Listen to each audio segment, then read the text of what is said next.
नमस्कार, दिन भर की बड़ी खबरों में आपका स्वागत है। मैं हूं शिवानी।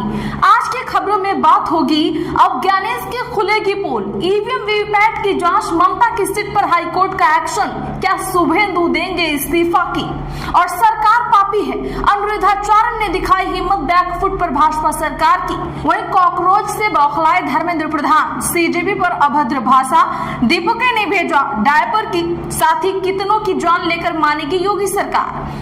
फिर बाल बाल बचे सैकड़ों छात्र की, और खबर के अंत में बात होगी क्या ट्रंप को खुश करने जा रहे मोदी, राहुल को बदनाम करने की कोशिश की। इसी के साथ आज दिन भर की सही बड़ी और प्रमुख खबरों को जानेंगे विस्तार से। उससे पहले एक नजर सुर्खियों पर। टीएमसी ने ममता को पार्टी प्रमुख बताया, चुनाव आयोग को वर्किंग कमेटी की लिस्ट भेजी। एक दिन पहले बागी गुट ने अरूप रॉय को अध्यक्ष चुना था। खान ग्लोबल स्टडीज में निरीक्षण करने पहुंचे डीआईजी का इलेक्ट्रिक पैनल के नीचे सिटिंग अरेंजमेंट सही नहीं है, स्प्रिंकल भी नहीं मिला।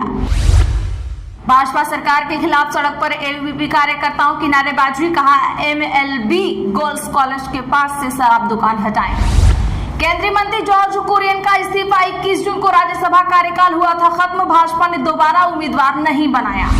चंडीगढ़ सांसद को पंजाब कांग्रेस में बदलाव मंजूर नहीं, मनीष तिवारी बोले 60-70 नेता दिल्ली बुलाए, मुझे नहीं पूछा, आज बड़ी घोषणा संभव। टीवी सीरियल देखकर राजनीति में आए बर्नहैम, ब्रिटेन के नए पीएम बन सकते हैं, किंग ऑफ द नॉर्थ के नाम से हैं मशहूर। तमिलनाडु में भ्रष्टाचार के मुद्दे पर सीएम विजय ने विपक्ष पर साधा निशाना, डीएमके के सदस्यों ने सदन से किया वॉकआउट। बागियों की ममता बनर्जी को सबसे बड़ी चुनौती, टीएमसी की पैरेलल वर्किंग कमेटी बनाई, अरूप रॉय अध्यक्ष, ऋतव्रत बोले दीदी चाहे तो सलाहकार बन जाए।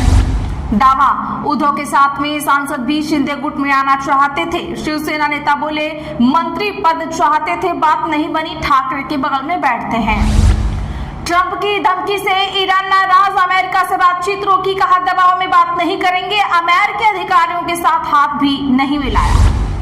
रवनीत बिट्टू के केंद्रीय मंत्री पद पर सस्पेंस, राज्यसभा कार्यकाल हुआ खत्म, 6 महीने मंत्री रह सकते हैं, 8 महीने बाद पंजाब में विधानसभा चुनाव।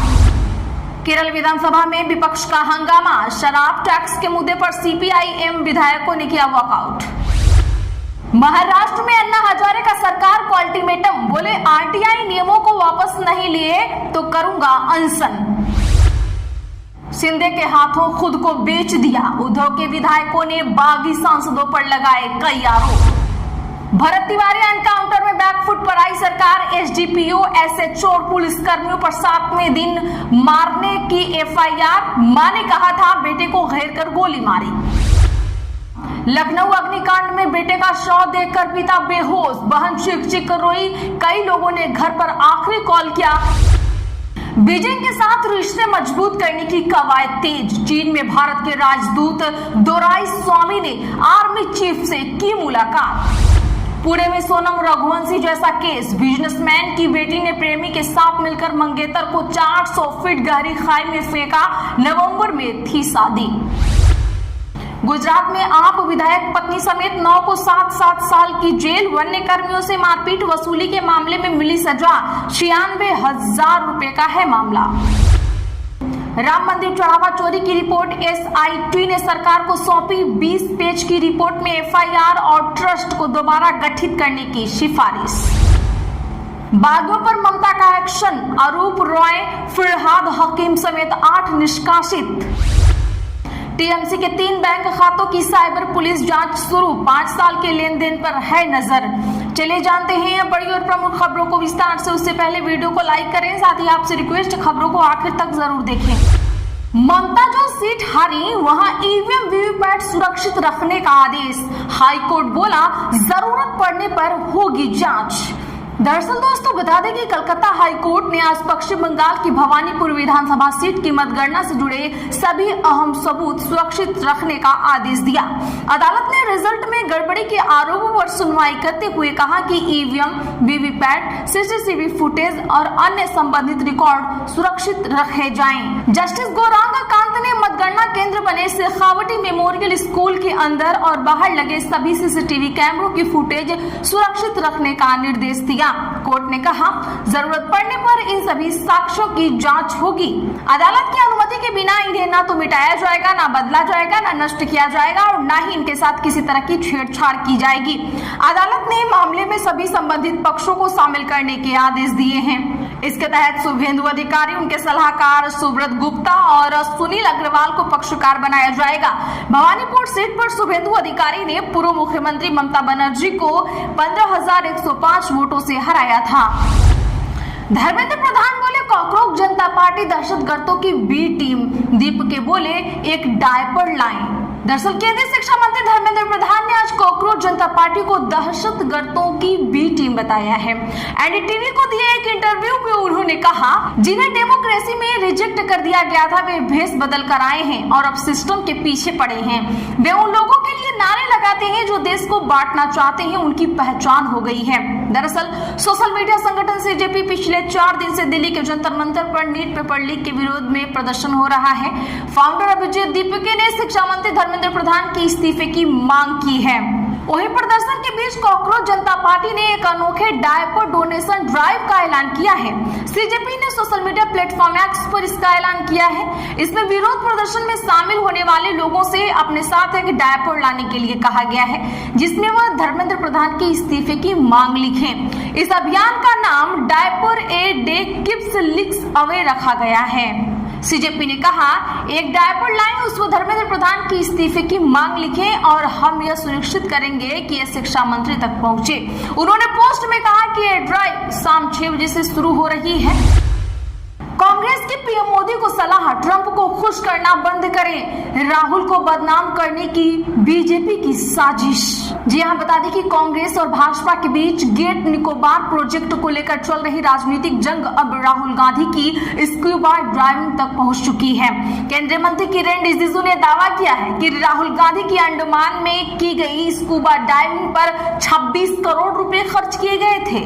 इस बयान के बाद कांग्रेस सांसद मणिकम टैगोर ने रिजिजू पर निशाना साधते हुए कहा कि उन्होंने अब मानहानि मंत्री की भूमिका अपना ली है। टैगोर ने आरोप लगाया कि केंद्रीय मंत्री का बयान तथ्यों से परे है। उनका मकसद अंडमान निकोबार में पर्यटन को हतोत्साहित करना है या फिर वे गेट निकोबार प्रोजेक्ट पर उठ रहे सवालों से लोगों का ध्यान भटका रहे हैं। ओयामेर के व्यापार प्रतिनिधि जेमिसन ग्रीर भारत के दौरे पर आए हुए हैं। इस मौके पर कांग्रेस ने प्रधानमंत्री नरेंद्र मोदी पर निशाना साधा। कांग्रेस ने कहा कि प्रधानमंत्री को अपने अच्छे दोस्त राष्ट्रपति डोनाल्ड ट्रंप को खुश करना बंद करना चाहिए। पार्टी के मुताबिक भारत को किसी ऐसे व्यापार समझौते पर हस्ताक्षर करने की कोई जरूरत नहीं है जो देश हित के खिलाफ हो। इसको लेकर कांग्रेस महासचिव जयराम रमेश ने सोशल मीडिया पर अपनी बात रखी। उन्होंने कहा कि मोदी सरकार को मलेशिया से प्रेरणा लेनी चाहिए। मलेशिया ने अमेरिकी सुप्रीम कोर्ट के फैसले के बाद अमेरिका के साथ अपना व्यापार समझौता रद्द कर दिया था। भरत एनकाउंटर पर अनिरुद्धाचार्य बोले, सरकार को जनता पापी कहेगी, शरण में आए व्यक्ति को मारना पाप है। बता दें कि 17 जून को भोजपुर में भरत तिवारी एनकाउंटर को लेकर पुलिस के रवैये पर लगातार सवाल उठ रहे हैं। अब कथावाचक अनिरुद्धाचार्य ने भी भरत एनकाउंटर पर बिहार सरकार को जमकर घेरा है। उन्होंने कहा कि जनता को मारना किसी भी राजा के लिए महापाप है। इस हाल में जनता आपको पापी राजा कहेगी। भरत ने किसी को जान से मारा नहीं था, अगर मारा होता तो एनकाउंटर कीजिए। गौ और ब्राह्मण पाप से बचना चाहिए, किसी को भी मारने से बचना चाहिए। हर साल उसका गांव बाढ़ में डूब जाता था, वो अपने गांव की रक्षा के लिए नेताओं अफसरों से मिन्नतें कर रहा था। अनिरुद्धाचार्य ने कहा, नेताओं को समझना चाहिए कि वे जनता से वोट लेते हैं। अगर वोट लेने के बाद उसी जनता को दबाना और मारना शुरू कर देंगे तो यह लोकतंत्र के लिए अच्छा संकेत नहीं है। सरकार के लिए तो यह बिल्कुल भी ठीक नहीं है। टीएमसी ने ममता को पार्टी प्रमुख बताया, चुनाव आयोग को वर्किंग कमेटी की भेजी लिस्ट। असली तृणमूल कांग्रेस को लेकर ममता बनर्जी और बागी गुट में खींचतान तेज हो गई है। बता दें कि बागी गुट के दावे के एक दिन बाद आज टीएमसी ने चुनाव आयोग को पार्टी के पदाधिकारियों और नेशनल वर्किंग कमेटी की नई लिस्ट भेजी है। लिस्ट में ममता बनर्जी को पार्टी का अध्यक्ष बताया गया है, सुब्रत बख्शी को उपाध्यक्ष और अभिषेक बनर्जी को राष्ट्रीय महासचिव बताया गया है। पार्टी सूत्रों के मुताबिक चुनाव आयोग को भेजी गई लिस्ट 20 जून तक की संगठनात्मक स्थिति के आधार पर तैयार की गई है। इससे एक दिन पहले टीएमसी के बागी गुट के नेता ऋतव्रत बनर्जी ने टीएमसी की पैरेलल वर्किंग कमेटी का ऐलान किया था। विधायक अरूप रॉय को अध्यक्ष चुना था। टीएमसी की लिस्ट के मुताबिक ममता, सुब्रत, अभिषेक, डेरेक ओब्रायन और डोला सेन जैसे 6 बड़े नेताओं के अलावा नेशनल वर्किंग कमेटी में कुल 24 नाम हैं। और कितनों की जान लेकर मानेंगे योगी, कोई ऑडिट नहीं। आकाश इंस्टीट्यूट में शॉर्ट सर्किट धुआं उठा, 100 छात्र भागकर निकले बाहर। जी हां, बता दें कि आगरा में आज सुबह 11:15 पर आकाश इंस्टीट्यूट में शॉर्ट सर्किट के बाद धुआं उठा। बेसमेंट से उठे धुएं को देखकर छात्र और टीचर घबरा गए। सभी तुरंत भागकर सड़क पर आ गए। गनीमत रही कि कोई बड़ी घटना नहीं हुई। इस दौरान 100 से ज्यादा स्टूडेंट्स कोचिंग में पढ़ाई कर रहे थे। प्रत्यक्षदर्शियों के मुताबिक बेसमेंट से अचानक धुआं निकलता दिखाई दिया। लोग चिल्लाने लगे। टीचर्स ने तत्काल सभी कक्षाएं खाली कराई। इसके बाद किसी ने बिजली की मेन लाइन काट दी। पुलिस और फायर ब्रिगेड को सूचना दी गई। फायर ब्रिगेड के अफसर कोचिंग सेंटर पहुंचे और जांच की। इससे पहले कल लखनऊ में एक कोचिंग सेंटर में भीषण आग लग गई थी। इस घटना में 15 लोगों की जान चली गई है। तो आज के लिए बस इतना ही। ऐसी ही खबरों के लिए चैनल सब्सक्राइब कर लें और बगल में घंटे के निशान को जरूर दबा लें। वीडियो को लाइक शेयर करना ना भूलें।